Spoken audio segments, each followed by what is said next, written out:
Hallelujah, praise the Lord. हम लोग प्रभु यीशु मसीह के नाम का धन्यवाद करते हैं कि प्रभु ने हमें समय दिया हुआ है कि हम लोग उसके चरणों में बैठकर प्रभु के वचन को सुने और उसके ऊपर मनन करें। हालेलुया। ये जो समय है इसमें प्रभु भी बहुत वैल्यू देता है और हम लोग भी इसको पूरा वैल्यू देना है और देखना है कि वचन हमको क्या कहता है। हम लोग पढ़ेंगे यूहन्ना की इंजील उसका 1 चैप्टर उसका 29 में ऐसा लिखा है कि दूसरे दिन उसने यीशु को अपनी ओर आते देखकर कहा कि देखो, ये परमेश्वर का मेमना है जो जगत का पाप उठा ले जाता है। ये वही है जिसके विषय में मैंने कहा था, एक पुरुष मेरे पीछे आता है जो मुझसे श्रेष्ठ है क्योंकि वह मुझसे पहले था। आमीन, हालेलुया। सो हम लोग यहाँ पर समझेंगे कि कैसे परमेश्वर ने अपने जो योजना थी परमेश्वर की उसको कैसे कैसे पूरा किया।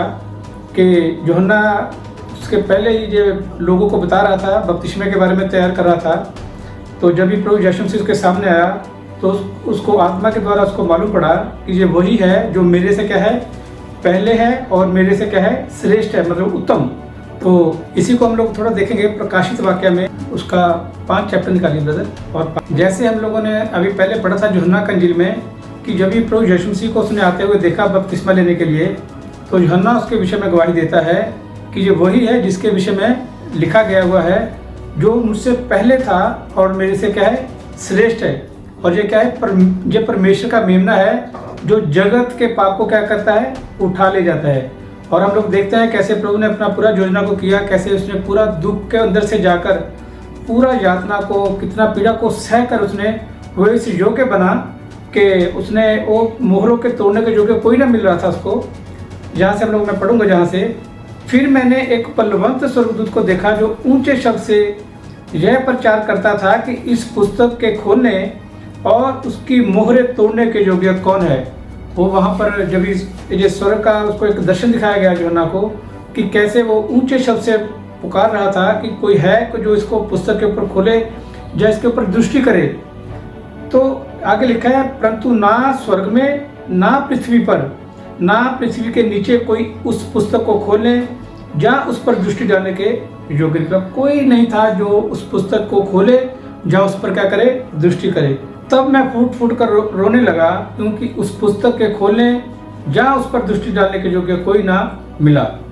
इस पर उन परचीनों में से एक ने मुझसे ये कहा कि मत रो, देख यहूदा के गोत्र का वह सिंह जो दाऊद का मूल है उस पुस्तक को खोलने और उसकी 7 मोहरें तोड़ने के लिए क्या हुआ है, जयवंत हुआ है। हम लोग देख सकते हैं कैसे प्रभु ने अपना क्रूस के ऊपर पूरा जगत के लिए, खाली किसी एक धर्म के लिए नहीं, एक कंट्री के लिए नहीं, बल्कि पूरा मनुष्य जाति के लिए उसने क्या किया हुआ है, अपना लहू का एक कतरा देकर क्या किया है, छुड़ा लिया है।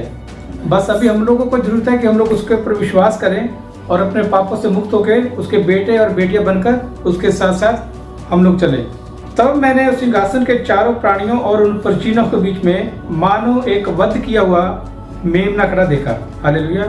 वो जहाँ पर पहले क्या था, एक बब्बर शेर बताता है, बब्बर शेर है, लेकिन वो हमारे लिए कहने का मतलब है कि जो परमेश्वर है, परमेश्वर का करोड़ों करोड़ स्वर्गदूत उसको क्या करता है, उसकी आराधना स्तुति करता है। हालांकि उसके अंदर उनको करने की जरूरत नहीं है, उनके अंदर कोई पाप नहीं है स्वर्गदूतों के अंदर, लेकिन उसके लिए करोड़ों करोड़ स्वर्गदूत क्या करते हैं, उसकी आराधना और स्तुति करते हैं। लेकिन जहाँ पर लिखा है, तब मैंने उस सिंहासन के चारे प्राणियों और उन परचीनों के बीच में मानो एक वध किया हो क्या देखा, मेमना खड़ा देखा। जैसे यूहन्ना बोल रहा है कि ये परमेश्वर का क्या है, मेमना है। और जहाँ पर भी वही यूहन्ना जहाँ पर देख रहा है, मानो एक वध किया हुआ मेमना खड़ा देखा, उसके 7 सींग और 7 आंखें थी। ये परमेश्वर की 7 आत्माएं हैं जो सारी पृथ्वी पर भेजी गई है। उसने आकर उसके दाहिने हाथ से जो सिंहासन पर बैठा था वह पुस्तक ले ली। जब उसने पुस्तक ले ली तो वह चारों प्राणी और 24 प्राचीन उस मेमने के सामने गिर पड़े। हालेलुया। क्योंकि वचन में लिखा हुआ कि ना स्वर्ग में, ना स्वर्ग के नीचे और जमीन के ऊपर कोई दूसरा नाम नहीं दिया गया, खाली एक ही नाम है, वो प्रभु यीशु मसीह का नाम है, जिसके आगे सब ने क्या करना है, अपना घुटना टेकना है। तब वहाँ पर क्या हुआ, जब उसने पुस्तक ले ली तो वह चारों प्राणी और 24 प्राचीन उस मेमने के सामने क्या करे, गिर पड़े और उनमें से हरेक के हाथ में वीणा और धूप और जो पवित्र लोगों की प्रार्थना है से भरे हुए सोने के कटोरे थे। वह ये नया गीत गाने लगे कि तू इस पुस्तक को लेने और इसकी मोहरें खोलने के योग्य है, क्योंकि तूने बद्ध होकर अपने लहू से हर एक कुल और भाषा और लोग और जाति में से परमेश्वर के लिए लोगों को क्या किया, मोह ले लिया। अपने लहू के द्वारा उसने प्राइस में क्या दिया है, अपना लहू देकर वो अपने को क्या किया, खरीदा है। खरीदने के बाद ऐसा खाली एक जैसा एक गुलाम है, जैसे लिखा है जो पाप की जो मजदूरी है वो मृत्यु है।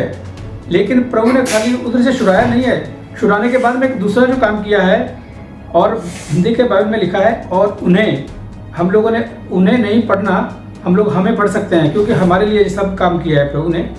और हमें हमारे परमेश्वर के लिए एक राजा और याजक बनाया, और वह पृथ्वी पर क्या करते हैं, राज्य करते हैं। Hallelujah, hallelujah. जो स्वर्ग में होने वाला कार्य है वो अभी से हम लोगों को अंदर एक पहचान होना चाहिए कि हम लोग क्या हैं, परमेश्वर के बेटे और बेटियां हैं। और प्रभु ने हमको कौन सा पदवी दिया हुआ है, याजकों का और राजा का पदवी हमको मिल चुका है। जब मैंने देखा तो उस सिंहासन और उन प्राणियों और उन प्राचीनों के चारों ओर बहुत से स्वर्गदूतों का शब्द सुना, जिनकी गिनती लाखों और करोड़ों की थी। देखो कितना बड़ा जगह होगा कि एक सिंहासन के इर्द गिर्द में कितने करोड़ों की, ऐसा 1 करोड़ नहीं लिखा है, करोड़ों की संख्या में स्वर्गदूत क्या करते हैं, उसको आराधना और स्तुति और उसको दंडवत कर रहे हैं। और वे ऊंचे शब्द से कहते हैं कि वध किया हुआ मेमना ही सामर्थ और धन और ज्ञान और शक्ति और आदर और महिमा और धन्यवाद के क्या है, योग्य है। अभी हम लोग के पास समय कम है, कभी बाद आगे मौका मिलेगा तो हम लोग इसको आगे कंटिन्यू करेंगे। बात ये है कि एक ही है जो इस योग्य है, वो प्रभु यीशु मसीह है। फिर मैंने स्वर्ग में और पृथ्वी पर और पृथ्वी के नीचे और समुद्र की सब सृजी हुई वस्तुओं को और सब कुछ जो उसमें है ये कहते सुना कि जो सिंहासन पर बैठा है उसका और मेमने का धन्यवाद और आदर और महिमा और राज्य युगन युग रहे। और चारों प्राचीनों ने आमीन कहा और प्राचीनों ने गिरकर क्या किया है, दंडवत किया हुआ है। हम लोग बस ये जानते हैं कि जो प्रभु यीशु मसीह है उसी के ऊपर सारा अधिकार उसको मिला हुआ है, और हर एक जुबान इकरार करेगी, हर एक घुटना उसके आगे टिकेगा और बोलेगी कि यही प्रभु मसीह है। आमीन, आमीन।